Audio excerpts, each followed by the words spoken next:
Olá a todos, chamo-me Rui Rodrigues, sou motociclista e sou médico. Nós, motociclistas, somos realmente um grupo especial de pessoas. Movemos-nos pela paixão de andar de moto, sabendo que corremos riscos.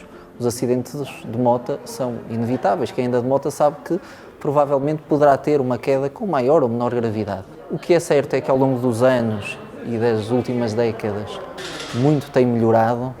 Nós temos um registro de sinistralidade cada vez menor. Isto deve-se ao facto das motas de serem melhores, temos melhores estradas, temos melhores equipamentos e os próprios condutores estão melhor informados.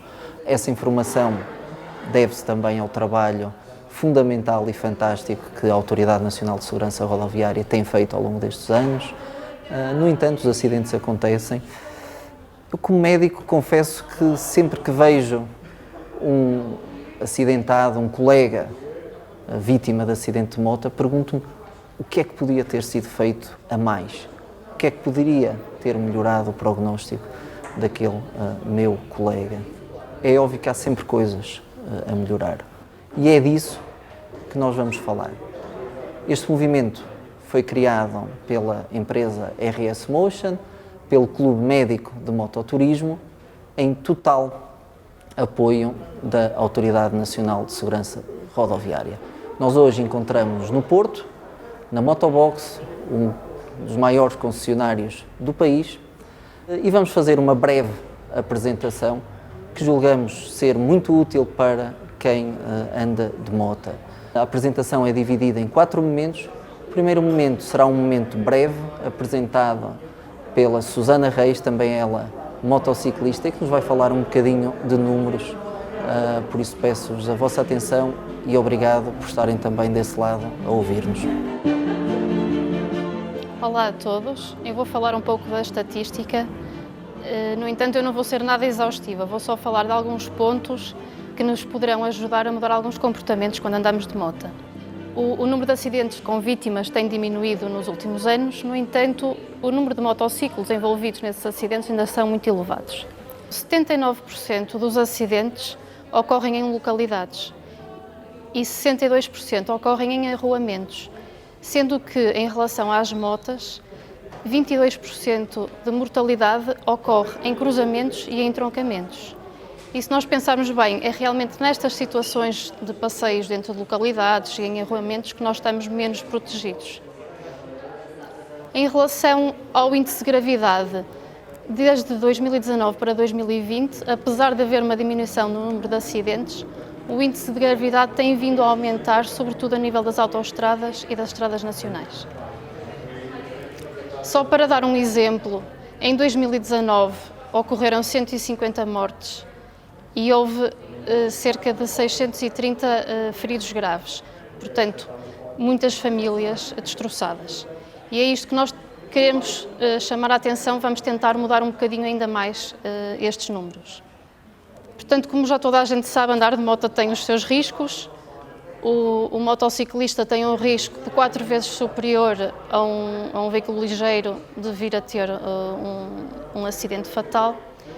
E há aqui um dado que eu gostava de chamar também a atenção. De todos os acidentes que envolvem outros veículos automóveis, 70% dos condutores dos veículos automóveis dizem que não viram as motas e que o acidente ocorreu por esse motivo. E este é o mote que eu deixo aqui para passar ao André Silva, que nos vai falar da proteção do motociclista. Olá, o meu nome é André Silva, eu sou motociclista há sensivelmente 30 anos, portanto, quase quando saí do berço, e sou também diretor comercial aqui na Motobox há coisa de 20 anos. Estes 20 anos de experiência no mercado trouxeram-me o conhecimento necessário para vos poder falar aqui um pouco dos equipamentos de segurança que podem prevenir, de facto, os ferimentos ligeiros, graves e até outras situações mais complicadas. É disso que eu vos venho falar um pouco e mostrar-vos algumas diferenças que existem e perceberem também que há sempre um equipamento adequado para cada utilização e para cada carteira também, ou seja, não vamos obviamente aqui falar de valores, mas por vezes uma das ideias que existem é que os equipamentos de moto podem ser algo muito caro e, por vezes, na compra do veículo são pouco considerados nesse aspecto. Portanto, uma das coisas que é fundamental e até obrigatória, neste caso ainda a única, mas que deve ser contemplado sempre por todos os utilizadores, não só o capacete, tal peça obrigatória, mas também o blusão e as luvas, pelo menos, sendo que, obviamente, calças, botas, são componentes fundamentais para estarmos seguros. Os capacetes, começando por aí, e que são, obviamente, fundamentais para prevenirmos, então, a sinistralidade. Há 3 grandes tipos de capacetes, portanto, desde logo os capacetes abertos, que são utilizados maioritariamente para o uso urbano e em tipos de veículo como os scooters e mais utilitários, oferecem uma proteção significativa na parte do crânio, como é lógico, mas não têm a parte frontal. Portanto, quando buscamos algo com mais proteção, devemos pensar noutro tipo de equipamento. Aqui surgem os capacetes clássicos, os capacetes integrais, totalmente fechados. São os capacetes que proporcionam o maior nível de segurança e dentro destes níveis de capacetes existem também materiais diferentes. Por vezes é isso que faz a diferença, não só em termos da segurança, mas também até do próprio valor. Os materiais empregues normalmente passam pelo policarbonato, portanto, os capacetes mais básicos, e os capacetes em fibra tricompósita. Sempre que possível, o ideal é pensarmos num capacete de fibra tricompósita que tenha uma maior capacidade de absorção ao choque, uma maior capacidade de dissipação da energia do impacto. E com isso vamos garantir logo à partida uma segurança muito maior. Claro que no mercado todos os capacetes estão homologados, portanto os capacetes que estão à venda têm um nível de homologação que garante uma segurança mínima, mas se conseguirmos ir um pouco mais além do que isso, vamos garantir também que vamos estar mais seguros se o azar nos bater à porta. Existem também os capacetes tipo modular, que são muito populares hoje em dia porque têm o aspecto prático de poderem abrir e transformarem-se quer num integral, quer num fechado, quer num aberto, perdão. Portanto, com isto conseguimos um pouco o melhor dos dois mundos e, mais uma vez, há diferentes tipos de acabamento, neste caso, por exemplo, até em carbono, portanto, para perceberem que existem, de facto, várias soluções e que podemos adequar aquilo que pretendemos também à nossa utilização, ao tipo de moto, à condução que fazemos e como utilizamos o veículo de 2 rodas. Portanto, várias soluções que devem ter sempre em consideração no momento da aquisição, da escolha do vosso equipamento, não só então o tipo de capacete para aquilo que pretendem utilizar, como também o material emprego. Claro que há outros fatores que ajudam depois a esse tipo de escolha, mas se focarem nestas 2 vertentes, portanto, a forma, o tipo de capacete e o material que é utilizado, vão acabar por conseguir fazer uma escolha com a maior segurança possível. Depois do capacete, que é a peça então fulcral, que acaba por ser a mais importante e também, como eu dizia, obrigatória, portanto não há como fugir a ela, no entanto nós achamos que não devemos ficar por aí. Quando se anda de moto, deve-se andar devidamente protegido, sempre, seja para fazer um pequeníssimo percurso, que é outro das situações que nós muitas vezes nos deparamos, aquela coisa de eu vou só tomar um café ali, eu vou só tratar de um assunto rápido e às vezes as situações ocorrem, aliás, como a Susana falava há pouco, a maior parte dos acidentes ocorrem nas localidades, portanto, quando menos esperamos, o perigo pode espreitar. Quando podemos, devemos estar sempre equipados o melhor possível. Por isso, e por vezes as pessoas pensam que têm que estar obrigatoriamente com um fato quase como o Miguel Oliveira, portanto, fato de pele completo. Esta peça de equipamento é de facto do melhor que podemos ter em termos de proteção. Os pilotos de MotoGP utilizam-no, vemos cair várias vezes a velocidades estonteantes e a levantarem-se como se nada fosse. Mas obviamente que isto também não é prático para andarmos todos os dias. Há soluções? Claro que sim, não é? Há muitas opções que podemos usar e transformá-las em peças importantes. Dentro dos blusões, então, como eu vos falava, temos desde logo peças de equipamento mais completas, como o fato que faz blusão e calça que nos protege integralmente para uma utilização mais desportiva, até se calhar do veículo, mas temos soluções mais simples, como os blusões de tecido esse, portanto, muito próximo daquilo que, em termos de vestibilidade, do que usamos no dia-a-dia, mas com características técnicas muito diferentes. Desde logo, estes tipos de materiais têm uma capacidade de resistência à abrasão. Portanto, quando há uma queda e há um deslizamento, há o efeito de abrasão no asfalto, ou que pode causar lesões. Este tipo de material protege-nos disso. Portanto, tem uma resistência à abrasão muito elevada e com isso ficamos com essa proteção adicional. Além da resistência do tecido em si, temos proteções integradas, nomeadamente na zona das ombreiras e na zona de cotoveleiras e antebraço, que nos permitem também, nas zonas mais críticas e onde mais facilmente estamos expostos a lesões, ter essa proteção. E existem também proteções de coluna, que normalmente se inserem nos blusões, ficam aqui por dentro e também nos ajudam nesse aspecto. Além disso, este tipo de equipamento proporciona-nos um conforto maior. E se nós estivermos mais confortáveis na moto, se estivermos protegidos do frio, se estivermos protegidos da chuva, do calor até, porque há equipamentos que o fazem, vamos estar mais atentos, mais alertas e vamos poder antecipar as situações. E isso é a chave para se poder andar na rua, como eu ando há 30 anos, e felizmente, e com alguma sorte à mistura também, como é óbvio, e não passar naquela parte mais negra da estatística, mas sim na parte positiva, em que não estamos expostos aos acidentes. Além dos blusões de tecido, portanto, que dentro deles depois existem várias gamas, vários tipos, mais urbanos, com um look perfeitamente limpo para usarmos no dia-a-dia, para ir para o trabalho, a coisas mais desportivas, mas também muito importante, e como a Susana também falava, inicialmente, um dos fatores principais, ou o fator principal da causa de acidentes, é a visibilidade ou a falta dela. Bom, hoje em dia as motos estão cada vez mais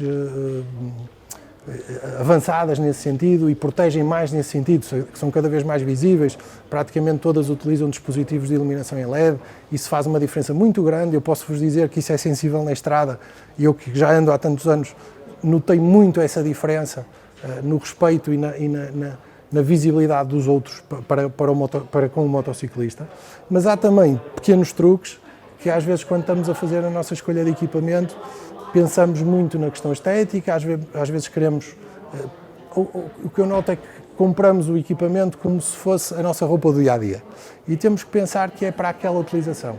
Ou seja, queremos estar visíveis, podemos recorrer a cores fortes e vivas, como temos aqui nestes exemplos, mas se não gostamos e queremos um blusão mais simples, todo preto, perfeitamente, temos equipamentos que podem ser utilizados por cima, coletes refletores, que são homologados, cumprem normas de homologação europeias que garantem um mínimo de visibilidade e que são muito eficientes e muito eficazes para podermos ser vistos, e quando fazemos, por exemplo, uma viagem maior e sentirmos mais seguros, mas não queremos estar com um equipamento tão marcante, ou porque temos o nosso blusão que já compramos há uns anos e não tem este tipo de características. Portanto, como veem, várias soluções para resolvermos ou pelo menos minimizarmos aquelas causas que vimos e que causam tanta sinistralidade. Nos blusões, como eu dizia, portanto, há os tipo de tecido e há os de pele, pele que a grande diferença é exatamente aquela questão da resistência à abrasão. Em termos de proteção, acabam por estar em níveis equivalentes. E outra recomendação que eu vos deixo é procurarem equipamentos com homologação europeia. Os capacetes, obrigatoriamente, para serem vendidos no mercado europeu, têm que ter homologação. Estes equipamentos, por não serem obrigatórios, não tinham.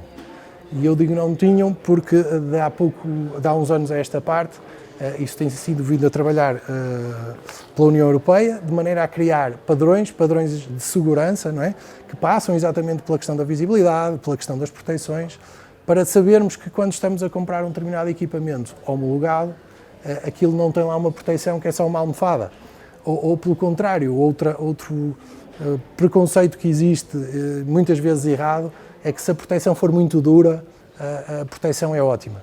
Bom, isso não é bem assim, porque às vezes as proteções duras amplificam mais até o impacto em si do que absorvem essa energia.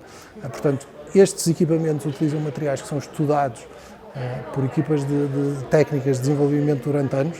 Eu tive a oportunidade de visitar quer os fabricantes, quer esses centros de homologação e perceber o trabalho que é feito à volta disto e, de facto, é impressionante a quantidade de trabalho e de horas que estão aqui por trás destas coisas para proteger o motociclista. E é o que faz mais diferença quando acontece, de facto, o azar e é a diferença entre podermos ter pequenos danos ou nada, ou termos lesões, de facto, mais sérias e mais graves. Outra peça fundamental, portanto, capacete, blusão, as luvas. Portanto, estas 3 peças têm que fazer parte do nosso equipamento sempre que pensamos em pegar na moto. Seja para o que for, estas 3 peças têm que estar presentes. E mais uma vez nas luvas, um bocadinho como a imagem do blusão, existem as luvas em pele e em tecido, que depois adquirem vários formatos. Podemos ter a luva mais básica e mais simples para o dia-a-dia, com uma luva mais desportiva e com mais proteção para outros tipos de utilização. Portanto, isto é sempre o mesmo princípio, podemos ter aqui vários formatos conforme as utilizações que fazemos. Completando mais o nosso manequim, o nosso equipamento, não é? Portanto, já temos o capacete, temos o blusão, temos as luvas e, obviamente, temos as calças que respeitam os mesmos princípios do blusão. Portanto, não alongando muito aqui, porque o conceito é o mesmo, calças tipo têxtil, tipo tecido, com níveis de proteção elevadíssimos que existem, quer à abrasão, quer ao impacto, quer também na questão do conforto, como eu vos dizia, e também as calças em pele, portanto, quando preferimos um equipamento de outro material. E por último, as botas, não é? Os nossos pés, os tornozelos, são zonas que também estão muito expostas, às vezes, às lesões, e a seguir ao capacete, ao blusão e às luvas, esta é a peça que deve vir imediatamente na lista de compras, porque é essencial também para nos proteger de situações mais complicadas. A título de exemplo, tenho aqui alguns modelos que exemplificam que, lá está, uma das coisas que nós notamos todos os dias é que muitas pessoas, principalmente quando entram no mundo das duas rodas, pensam que os equipamentos são coisas muito técnicas, ou muito vistosas, ou muito complicadas. Bom, hoje em dia há produtos, sapatos, botas, que parecem coisas do dia-a-dia, mas que têm um nível de equipamento e proteção absolutamente incrível. Desde tornozelos, calcanhares, biqueiras, solas anti-dobra, solas, portanto, que não escorregam, que é uma das coisas que acontece muito quando temos que parar a moto ou segurar, portanto, também é muito importante. E também as questões do conforto, portanto, serem impermeáveis, se não temos os pés molhados, eles não vão arrefecer, logo vamos estar mais confortáveis, vamos estar mais alerta, portanto, isto é sempre em ciclo. Portanto, várias opções que acabam por ser para todos os gostos e estilos, mas acima de tudo sempre com o mesmo objetivo, a proteção. No entanto, há muitas pessoas que mesmo assim resistem à ideia de usar estes equipamentos, porque eu calças só vou vestir quando for fazer uma viagem muito longa, é compreensível. Como é que eu faço para na cidade, então nos meus trajetos curtos, não vou usar as calças, me proteger também, por exemplo, a zona dos joelhos que está tão exposta? Bom, há equipamentos avulsos como joelheiras, que têm um nível de proteção incrível, todas homologadas, desenvolvidas como estas no Safety Lab desta marca que faz este tipo de proteção, muito práticas de utilizar, muito simples de arrumar e que podem fazer toda a diferença e que podem ser facilmente aplicadas em segundos em qualquer situação e circunstância que usemos. Portanto, um capacete, um blusão, umas luvas, uma bota, ponho as minhas joelheiras e posso fazer a minha deslocação para o trabalho, a utilização na cidade, no uso diário, sem problema nenhum e com toda a facilidade. Claro que o equipamento das motos tem evoluído nos materiais, a tecnologia, os têxteis que utilizam hoje em dia, com corduras, com níveis de proteção incríveis, até calças de ganga, que já não são ganga, mas são materiais que têm a tal resistência à abrasão enorme. Portanto, há uma panóplia imensa que nós podemos utilizar para nos protegermos. Um dos projetos que atualmente está a entrar com mais força no mercado e que tem sido acompanhado muito perto pela Comissão Europeia, porque vem como algo que poderá também salvar muitas vidas e muitas lesões graves, são os coletes airbag. Esta tecnologia já está patente nas corridas ao mais alto nível, mas está a tornar-se popular e chegou ao mercado, e chegaram ao mercado algumas soluções que permitem um uso muito fácil, que permitem um uso por cima ou por baixo de qualquer blusão que nós tenhamos, seja de moto ou não, mas claro que faz mais sentido como blusão de moto. Tecnologia altamente evoluída que usa acelerómetros, giroscópios, inclinómetros, para perceber como estamos na moto, em que posição é que a moto está, em que circunstâncias, para poder reagir em milissegundos e proteger-nos insuflando. Portanto, nós temos aqui até um exemplo e uma imagem do que acontece com o colete, que insuflando permite proteger-nos e criar uma cápsula que, em conjunto com o capacete, faz ali de facto uma proteção incrível. E pronto, e se de facto virem, por exemplo, uma corrida de MotoGP e quando veem um piloto que cai, vão perceber que o fato insufla e que, na maior parte dos casos, o piloto imediatamente se levanta como se nada fosse. É uma das coisas que já está a ser uma revolução no mercado e será para o futuro, certamente. Portanto, o importante aqui é percebermos que, para evitarmos danos graves e situações de lesões quando andamos de moto, primeiro temos que ter a precaução ao andar na estrada de antecipar as situações, como é óbvio, ter uma condução defensiva, isso é a base de tudo, protegermos a nós primeiro, mas também ver e estar atentos ao que se passa na estrada para poder antecipar as situações.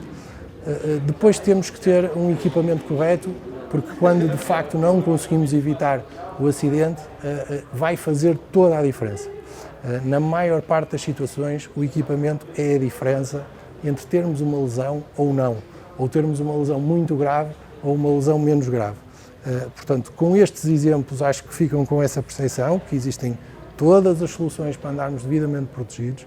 Com a minha experiência, quer do utilizador, quer de estar no mercado há mais de 20 anos, digo-vos que de facto assisti a inúmeras situações em que estes equipamentos salvaram literalmente vidas e salvaram muitas vezes escoriações, danos ou lesões mais graves, e há soluções para tudo e para todos.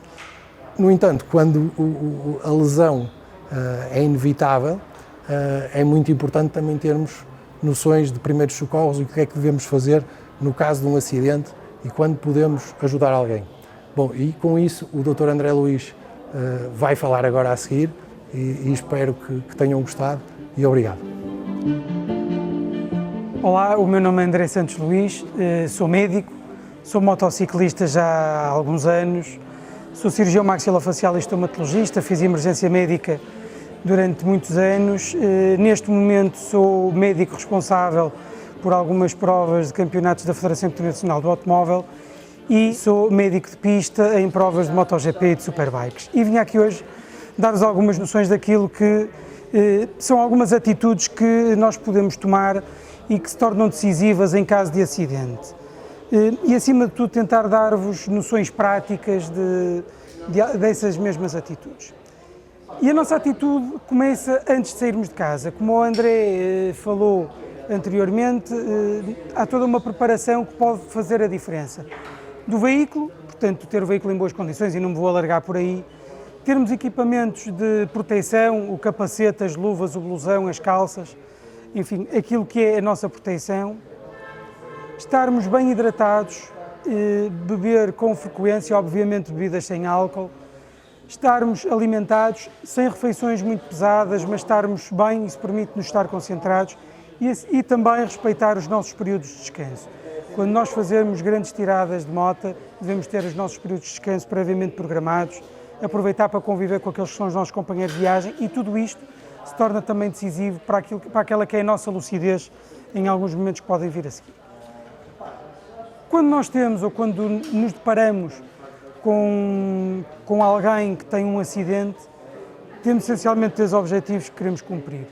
Em primeiro lugar, socorrer a vítima com aquilo que são as armas que um não profissional de saúde deve conseguir ter, alertar corretamente quem nos pode dar uma ajuda diferenciada e prevenir o agravamento de eventuais lesões que possam estar presentes na vítima que temos à frente. E o que é que nós devemos fazer aqui? Em primeiro lugar, e dentro do possível, manter a calma. Não é fácil, mesmo para quem está habituado Posso-vos dizer que já tive alguns momentos em que presenciei acidentes na estrada e mesmo estando habituado é difícil por vezes nós mantermos alguma serenidade, mas a serenidade permite-nos lucidez. Garantir a nossa segurança é fundamental. Muitas vezes com uma boa intenção de auxiliarmos aqueles que vemos lesionados, o nosso ímpeto é parar a moto, parar o carro, sair no meio da autoestrada, esquecendo muitas vezes aquilo que é a nossa própria segurança. E a nossa própria segurança é fundamental porque se nós nos magoarmos também, não haverá provavelmente mais pessoas para prestar auxílio à vítima. Portanto, devemos ter a certeza de que estamos, dentro do possível, protegidos, se possível, colocando sempre veículos mais pesados atrás, antes do acidente, se possível, circular fora de rails, de maneira a garantirmos a nossa segurança e estarmos bem visíveis. Se formos de moto, se levarmos, por exemplo, material defletor, estaremos muito mais visíveis, por exemplo. Ao chegar ao local, verificar o estado das vítimas. Por duas razões. Em primeiro lugar, se nós não formos profissionais, para conseguirmos passar uma informação o mais adequada possível ao auxílio que vamos chamar, 112. É fundamental para o 112 perceber o real estado das vítimas, o seu estado de consciência.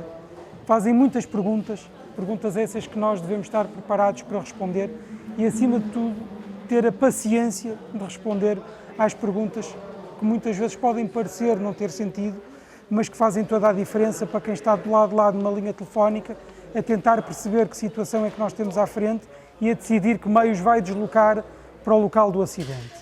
E, portanto, depois de verificarmos, termos a percepção possível do estado da ou das vítimas, fazer esse pedido de socorro.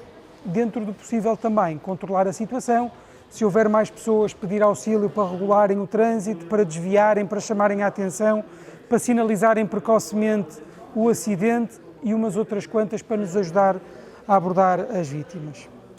Não vou entrar aqui naquilo que são suportes básicos de vida, algoritmos de suporte básico de vida, mas é importante, quando temos uma vítima de um acidente, perceber se a vítima está consciente, se não está consciente, se respira, se não respira, se tem lesões perceptíveis. Isso de forma a que nós, mais uma vez, consigamos passar uma informação o mais apurada possível. Mas nem só de lesões graves vivem os acidentes. Felizmente, e com os equipamentos de proteção adequados, com frequência, e nós observamos isso na nossa atuação na rua, as pessoas que vão melhor protegidas têm claramente menos lesões do que as pessoas que vão menos protegidas. Isto parece uma coisa lá paliciana, mas a verdade é o que nós observamos. Quando nós fazemos as nossas viagens, e obviamente que no dia-a-dia pode não ser tão prático, mas quando temos uma prática de andar na estrada mais frequente, há pequenos kits que podemos trazer connosco de primeiros socorros. Podem ter coisas tão simples como ligaduras, algumas compressas, uns pensos rápidos, gelo químico. O que é isto, gelo químico? São umas embalagens que nós pressionamos e que se transformam em gelo na hora. Se for possível, algumas talas para imobilização, soro fisiológico, uma embalagem de soro fisiológico para lavar, uma tesoura, uma seringa para irrigar, fita adesiva e um desinfetante não alcoólico, como por exemplo uma solução de iodopovidona para fazer uma desinfecção de uma ferida. Perante ferimentos leves, uma abrasão, um arranhão, o que é que nós podemos fazer? Lavar o ferimento abundantemente, com soro fisiológico, eventualmente com água destilada, se estivermos na estrada com uma fonte, com água limpa e potável, fazer uma lavagem da ferida.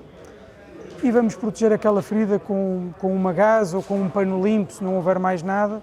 O que é que nós não devemos tentar fazer? Não devemos tentar retirar farpas, não devemos tentar retirar vidros, não devemos tentar retirar partículas de metal do ferimento. Isso deve ser feito num sítio com uma asepsia maior. Obviamente que se o ferimento for mais grave devemos procurar os cuidados de saúde,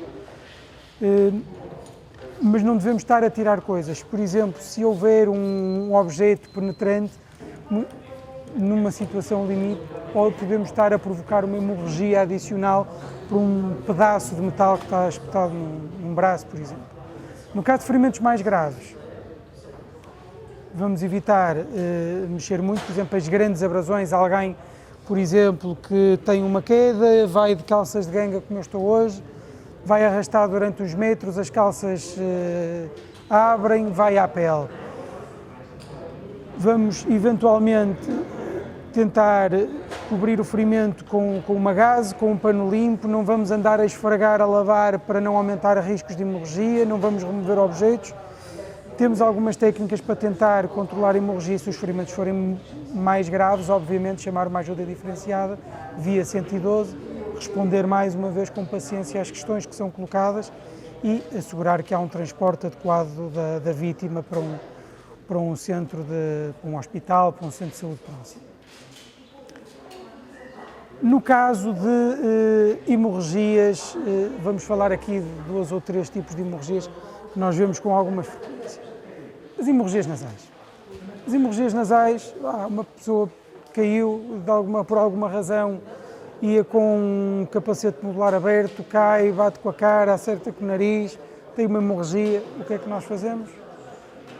Não há cabeças para trás, há apertar o dorso do nariz, colocar eventualmente qualquer coisa mais fria, ok? À partida a hemorragia está controlada, se houver fratura dos ossos nasais, se houver deformidades, em caso de dúvida, cuidados de saúde mais diferenciados. No caso de outras hemorragias mais abundantes, uma pessoa que se magoa, que tem uma solução de continuidade grande, pressão direta, compressas, pressionar em cima da ferida.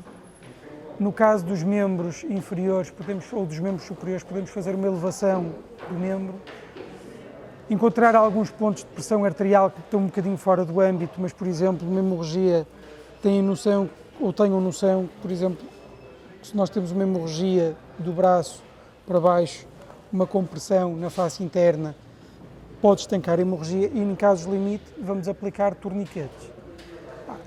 Como é que nós fazemos torniquetes? Hemorragias abundantes, uma fratura exposta do membro, temos uma artéria a sangrar, infelizmente acontece. O que é que nós podemos usar para fazer um garrote? Podemos usar panos resistentes largos, sempre largos, nunca usar arames, coisas estreitas, porque ao apertar podemos estar a provocar cortes e lesões adicionais. E o que é que vamos fazer? De uma forma mais proximal, mais próxima do tronco, acima da ferida, no caso dos membros inferiores, em direção à nossa anca. Vamos aplicar um cinto largo, uma toalha larga, bem apertada para tentar controlar uma hemorragia abundante. Um vaso que sangra. Caso contrário, repito, compressas em cima de uma ferida para tentar controlar a nossa hemorragia. Temos depois situações de queimaduras e estas situações de queimadura podem-nos aparecer por diferentes razões. Por uma coisa tão simples quanto uma viagem mais prolongada, que por alguma razão alguém leva uma zona de pele exposta e faz uma queimadura, porque estávamos a ajudar um companheiro de viagem e há um líquido quente que nos salta e que nos queima. As queimaduras são essencialmente de 3 graus, de 1º grau, 2º grau, 3º grau. Mais do que estar aqui a discriminar os tipos de queimaduras, vamos perceber o que é que nós não devemos de todo fazer quando estamos perante uma queimadura. Não devemos retirar qualquer pedaço de tecido que tenha ficado agarrado à queimadura.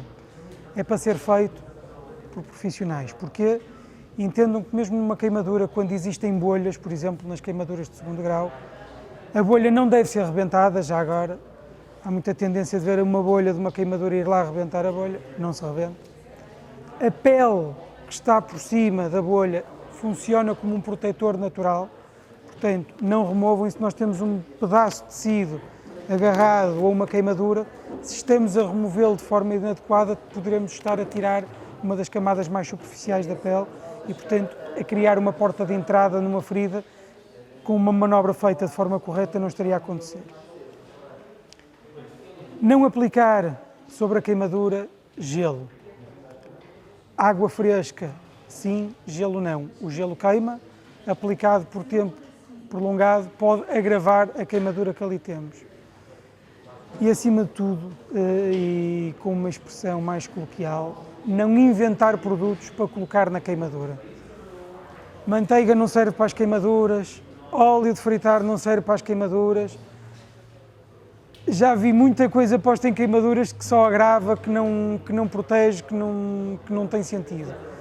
Perante uma queimadura de primeiro grau, obviamente ter um creme hidratante, numa queimadura de segundo grau, se for preciso, recorrer a cuidados de saúde diferenciados, lavar, proteger. Se houver uma gase gorda que tínhamos num kit de primeiros socorros, poderemos eventualmente aplicar. Nada de compressas secas em cima de queimaduras com bolhas, ok? Outro tipo de situações com que nós nos podemos deparar em viagem, insolações. Todos nós que já fizemos muitos quilómetros, já passamos por viagens com os equipamentos de proteção, mesmo com blusões que nos permitem ventilação, depois de tiradas grandes, depois de viagens com o capacete, com temperaturas mais elevadas, pessoas que se sentem, companheiros de viagem que se sentem menos bem, que têm uma insolação. O que é que nós vamos fazer quando nos apercebemos? Primeiro, se formos nós, tentar ter noção a tempo, parar.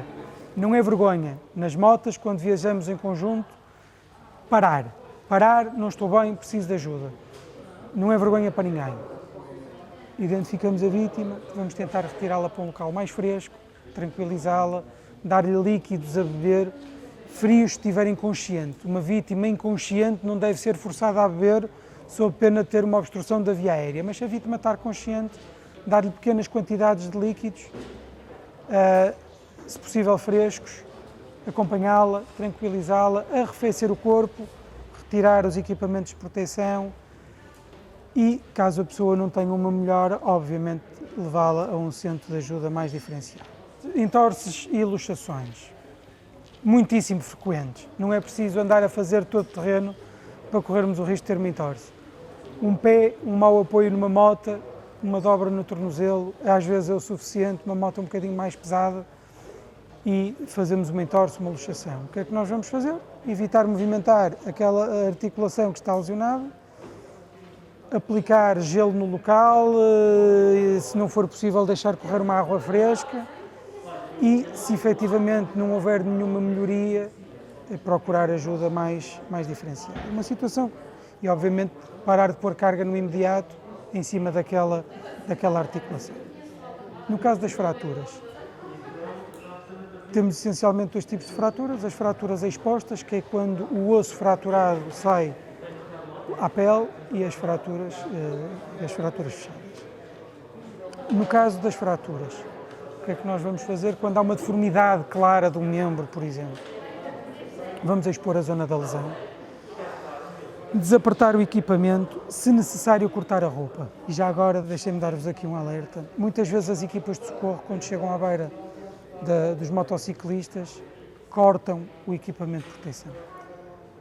Eu também tenho os meus equipamentos de proteção, todos nós sabemos que eles são caros, ninguém corta um equipamento de proteção por gosto, mas muitas vezes, para nós termos uma boa abordagem das lesões, não adianta estar a tentar tirar o equipamento, porque podemos estar a agravar uma lesão que exista. Tenham noção que se alguém se aproxima de vocês, uma equipa de bombeiros, uma equipa do INEM, um profissional de saúde que tenha treino nesta área e que decide cortar o vosso equipamento, é porque em consciência acha que a tentativa de remoção do equipamento vos vai eventualmente agravar a lesão. Colaborem, todos nós temos noção que são equipamentos caros, mas são equipamentos para nos proteger. Não são equipamentos para ser bonitos e não ser cortados quando é necessário serem cortados. Portanto, se necessário cortar o equipamento, verificar se existem ferimentos, se existem soluções de continuidade, se possível tentar imobilizar as articulações que se encontram antes e depois da fratura, por exemplo, no caso de uma fratura de uma perna, tentar imobilizar a articulação ao joelho e ao tornozelo, umas talas, uma tala de cada lado, uma ligadura à volta, esperar pela ajuda de um meio de socorro. Não se ofendam se alguém chegar lá e desfizer o que fizeram. Se o socorro estiver mais demorado, se tiverem alguma forma de analgesia, entenda-se uma medicação de venda livre, podem fazê-la. Em caso de fraturas expostas, quando nós vemos o osso fora do membro, não vamos mexer, para não comprometer o que lá está, vamos proteger o coto do osso com uma gaze, com um pano limpo, ok? E esperar pela chegada de uma ajuda mais diferenciada. Não tentem empurrar o osso para dentro, tentem manter a calma, são situações visualmente agressivas, tentem manter a calma, proteger o que ali está sempre com o material mais limpo possível e esperar por uma ajuda mais diferenciada. Uma coisa que também acontece com alguma frequência. Todos nós que andamos de moto gostamos de sentir o vento e muitas vezes nessa ânsia de sentir o vento caímos na tentação de abrir um capacete, de abrir uma viseira e ter acidentes oculares. Não é propriamente raro. Há um inseto que entra, há uma pedra que voa.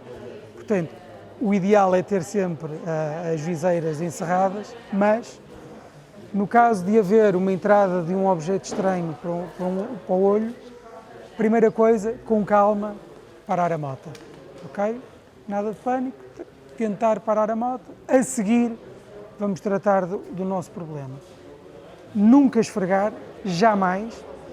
Pedir a ajuda de alguém, se for possível, se estivermos sozinhos, com soro fisiológico, com água limpa, potável, lavagem abundante do olho. Se o corpo estranho for bem visível, remover ligeiramente, se não, não mexer. Se continuarmos com queixas, fechar o olho, ser transportado ou transportar a vítima para um centro com ajuda mais diferenciada. Mensagem a reter: tentar não entrar em pânico, parar a moto em segurança, não esfregar, lavar abundantemente, se necessário recorrer a serviços de saúde.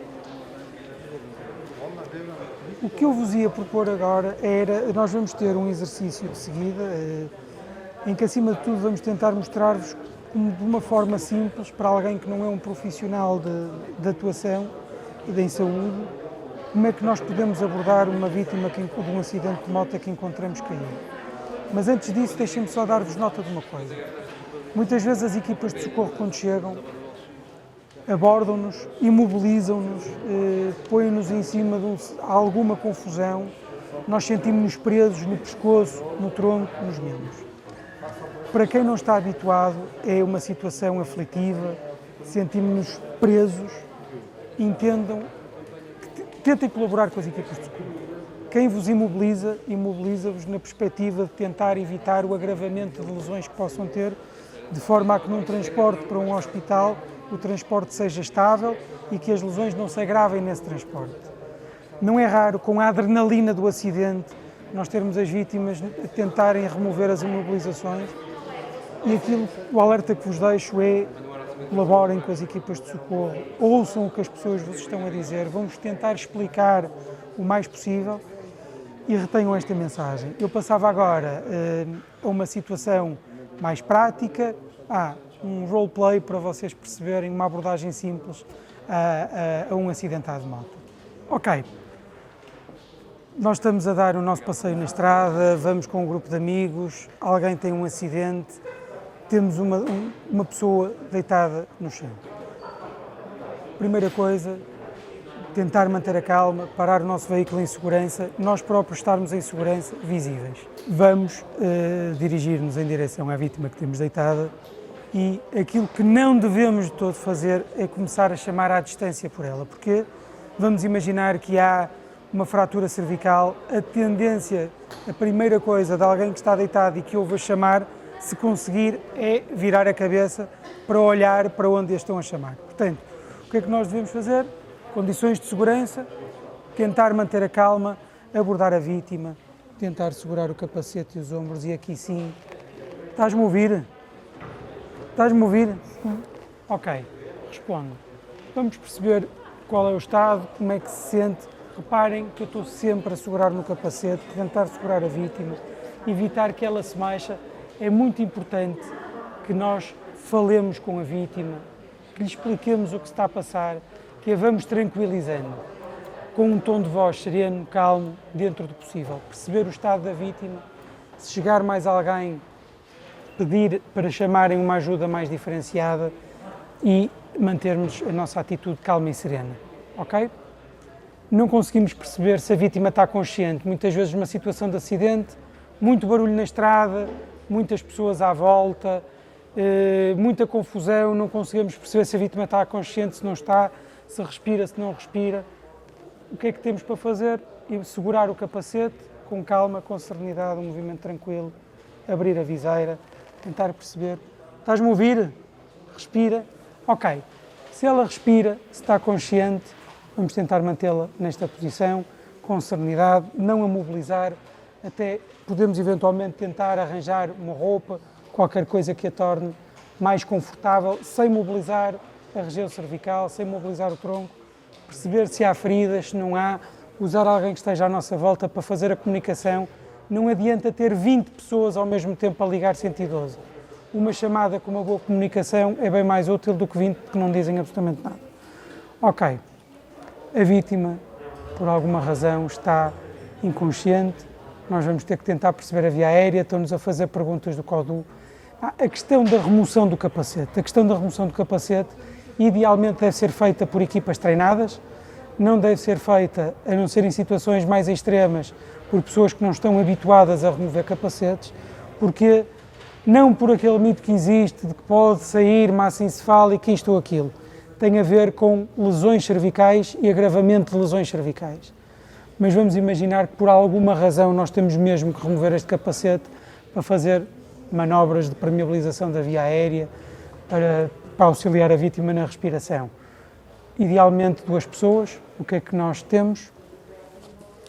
Uma mão bem presa na nuca, uma mão na mandíbula, atenção, não é no pescoço, é por baixo da mandíbula, temos o pescoço bem imobilizado e a segunda pessoa vai fazer a remoção do capacete. 1, 2, 3 movimentos. Ok? Se for possível ter algum material de imobilização, muito bem. Caso contrário, tentar ter qualquer coisa por trás, a pessoa de cima ajuda a rolar e vamos fazer as nossas manobras à nossa vítima. Ok? Felizmente a nossa vítima está bem de saúde, a Susana. Espero que tenham gostado. Encontramos-nos por aí, conduzam em segurança. Obrigado, André. Vamos então agora falar de comunicação em situações de emergência. Sabemos que andar de moto comporta perigos, mas esse é que é o desafio de superação. E essa superação vicia quem gosta de andar de moto a andar mais e fazer mais viagens e fazer mais passeios. Porque, felizmente, a maior parte das vezes, andar de moto corre tudo bem. É um efeito de superação que depois alimenta a nossa autoconfiança, restaura a nossa autoestima e são ingredientes ótimos para depois o nosso desempenho laboral, a nossa vida familiar, o nosso cotidiano e connosco próprios nos sentirmos bem. Portanto, andar de moto traz felicidade. Andar de moto é pensar, sentir e agir de modo muito amplificado. Portanto, quando tudo corre bem, esse amplificado é bom, traduz-se na tal felicidade. Quando não corre tão bem, é preciso alguns ajustes para que essa amplificação não traga dissabores. E podemos trazer à nossa conversa, então, o stress. O bom stress é a tensão que faz alterações físicas e psicológicas e move-nos para a ação e a resolução de um desafio ou de um problema. Quando tudo corre bem, volto a dizer, esse stress é ajustado e traz-nos felicidade, que é o que muitas vezes acontece a andar de moto. Mas, quando nem tudo corre bem, é preciso trazer ao controle outra vez essa dinâmica de tensão física e psicológica para que não se crie ali um desconforto ou até, mais tarde, uma patologia ou um stress pós-traumático, um trauma, que depois poderá ser então tratado de outra forma muito mais difícil. E podemos então, com a comunicação, tentar resolver parte ou a maior parte, ou às vezes até toda, a situação que fica fora do controle. A comunicação, para falarmos da comunicação em situações de stress, vamos primeiro falar das barreiras à comunicação. Quando temos um acidente, por exemplo, e vamos imaginar que a pessoa não sofre graves consequências, está consciente de si, o pior que se pode dizer é: tem calma, isto já vai passar, isto não é nada, isto acontece a todos. Portanto, são barreiras à comunicação que nós devemos de todo evitar. A comunicação a comunicação verbal, deverá ser frases curtas, ideias simples, assertivas, com um entendimento fácil, a comunicação não verbal também ajustada e a primeira fase que temos que fazer na comunicação com a pessoa que sofreu um acidente é perceber o espaço envolvente. Todas as pessoas que tendem a juntar-se devem ser afastadas. Deve ficar junto da pessoa que tem o acidente um médico, um psicólogo que tenha experiência em intervenção na crise e o elo mais forte, se for um passeio em grupo. O elo mais forte também deve estar presente junto com essa pessoa. Chega perfeitamente toda a logística que é tratada depois com, seja a necessidade de trazer uma ambulância, carro de apoio, etc., deverá ser tratado noutra sede com os outros elementos do grupo. Uma das primeiras coisas que devemos fazer também na comunicação com a pessoa que sofre uma adversidade num passeio é escutá-lo. Só depois de uma boa escuta e uma escuta ativa é que poderemos devolver alguma ajuda na resolução do problema e na reorganização da pessoa. Nós vimos há pouco que o stress tem uma tensão física e psicológica que nos altera, quer cognitivamente, quer o estado físico. Em quê? Na agitação motora, nos suores, no aumento cardíaco, da pulsação, a respiração mais ofegante, alterações até gástricas e intestinais e psicológicas também na alteração, sobretudo da atenção e das funções executivas e do controlo. As funções executivas são a nossa zona frontal do cérebro que nos permite organizar, planear e executar um comportamento, seja ele simples ou mais complexo. Na comunicação, em situações de emergência, nós temos que ter isto em consideração. Portanto, precisamos de voltar a trazer a pessoa para se reorganizar na capacidade de ter controlo sobre a situação e sobre si próprio e a capacidade também de organizar, planear e executar um comportamento, uma ação. Daí, também, a escuta, após a escuta e após a pessoa se sentir compreendida, nós podemos devolver algumas frases que poderão reforçar positivamente a ideia da pessoa readquirir essa organização e esse autocontrole. Portanto, na comunicação em situações de emergência, o que é que nós pretendemos fazer? Devolver à pessoa segurança para poder continuar uma viagem ou para poder continuar a andar de moto, voltar a sentar-se em cima de uma moto e andar e ser feliz e superar-se com tranquilidade e reorganizar a sua confiança, a sua autoconfiança também na viagem e em todo o panorama do seu espectro de vida, como falámos há pouco. Há ainda também as componentes paralinguísticas. Como é que podemos comunicar ou devemos comunicar com a pessoa que tem um acidente ou uma adversidade? Com voz calma, um tom adequado, discurso assertivo, frases ditas num ritmo também, numa velocidade que não pode ser a mimetizar o comportamento da pessoa que teve o acidente. Portanto, devolvendo estes ingredientes de que falava há pouco: segurança, tranquilidade e confiança. A comunicação não verbal também é muito importante. Aqui nós devemos também ajustar o nosso espaço para com a pessoa. Não devemos estar em cima dela, nem demasiado afastados. E os olhos devem estar ao encontro da pessoa. Mesmo que a pessoa não nos devolva o olhar, tem que, pelo menos, sentir-se olhada. É esta a escuta que é importante e que vai fazer com que a pessoa se sinta compreendida e que possa escoar toda aquela tensão hiper valorizada em desconforto, seja a aceleração cardíaca, seja a aceleração da respiração, seja a velocidade do pensamento que não permite que a pessoa possa pensar, sentir e agir de forma controlada e adequada e ajustada a uma situação. Consoante o tipo de personalidade, temos também que ajustar a nossa forma de comunicação nessa situação de emergência. Então, decidi dividir em 3 grupos para melhor tentarmos compreender esta possibilidade de comunicarmos e resolver uma situação de crise, num passeio de moto, por exemplo, ou numa deslocação de moto, ou em alguém que encontramos que acabou de ter um acidente de moto. Vamos falar de personalidades inseguras, assertivas e agressivas. Dentro das personalidades inseguras, nós precisamos de dedicar mais tempo à pessoa.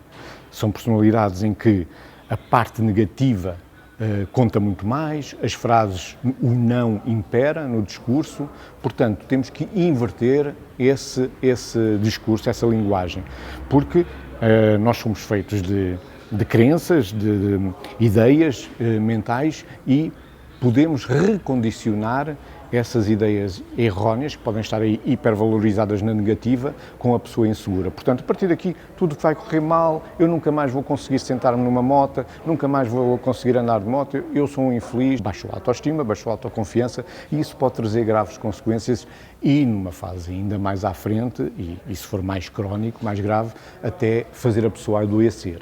E aí, só lá iríamos com, provavelmente, psicoterapia e até psicofarmacologia. Vamos voltar à comunicação em situação de emergência, portanto, o aqui e agora. A pessoa insegura, a personalidade insegura, precisará de muito tempo e de muita atenção nossa. Provavelmente teremos que ter mais tempo de escuta até conseguirmos agarrar num gancho do discurso da própria pessoa que seja positiva, onde não esteja ou não na frase, para devolvermos algo positivo. Essa devolução desse algo positivo ajuda a pessoa a reorganizar-se num sentido menos pessimista e que consiga, devagarinho, voltar a montar-se em cima da moto e seguir viagem. Podemos ensaiar pequenos circuitos numa zona segura e sem as pessoas ou os restantes elementos do grupo ou pessoas transeuntes que estejam na rua possam estar a assistir.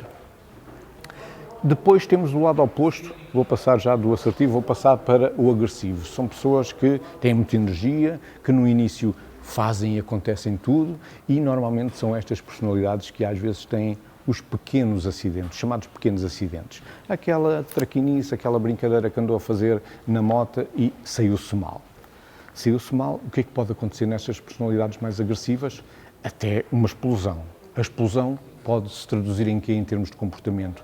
Lembrem-se, pensar, sentir e agir de forma amplificada. O que é que pode acontecer no agressivo? Pode até desatar aos pontapés ou à moto, ou aos rails, ou ao que aparecer ali à volta. Porque essa zanga fez explodir toda aquela tensão perante aquela situação e aquele problema desagradável. Ao contrário do que possa parecer, o que eu vou dizer pode parecer estranho, mas é o que acontece. A agressividade tem limites físicos e tem limites psicológicos. Portanto, qual será a melhor posição de quem está a observar este comportamento? É não fazer nada. Não vale a pena agarrar, não vale a pena dizer não faças isso, porque se temos essa máxima que a agressividade tem limites, a pessoa vai parar. Quanto mais não seja com o pontapé que deu no rail ou na moto que lhe vai doer. O grito ou o espalhafato que vai fazer vai ecoar nele próprio também uma ideia de que, espera lá, algo se está a passar e eu tenho que reorganizar-me, porque, não vamos, ao contrário do inseguro, o agressivo é uma pessoa ativa, está pronta para a ação. Portanto, pode ser mais fácil e mais rápido até resolver uma situação com uma personalidade agressiva, ao contrário do que parece, do que com uma personalidade insegura, porque nunca nada está bem e é muito passivo e primeiro que volta à ação é difícil. Por fim, deixamos a pessoa o assertivo. O assertivo é o mais fácil de todos, porque o assertivo ele próprio procura reorganizar-se. Ele próprio procura readquirir o controle da situação adversa, procura reorganizar quer o estado biológico, quer o estado mental, voltar a pô-lo em equilíbrio, ajustado ao contexto envolvente. Muitas vezes o assertivo até precisa só de tempo e que lhe digam, deixa-me só ir ali dar uma volta, já volto. Portanto, e a volta pode ser a pé, vai andar, caminhar 100 metros e volta e deixamos. Não é preciso ir ninguém atrás, não é preciso estar sempre em cima dele. Essa comunicação com o assertivo, o que é que podemos devolver? É muito mais a reformulação, reforçando toda a ideia reorganizativa que ele tem por defeito, nele próprio. Portanto, ele é capaz de se reorganizar. São normalmente as personalidades que mais rapidamente resolvem uma situação de adversidade e não chegam ao stress, nem ao stress pós-traumático, que nos pode levar a adoecer. Pronto, espero que esta comunicação nos ajude a pensar, que vos dê alguma coisa para poderem também refletir e discutir e que nas próximas conversas, que nós vamos andar por aí fora, por este país fora, possamos voltar a falar da comunicação em situações de emergência, da forma de dar apoio num acidente, da forma de viajar em comunidade, em comunhão, sozinho ou acompanhado, e ser feliz a andar de moto. Boas curvas!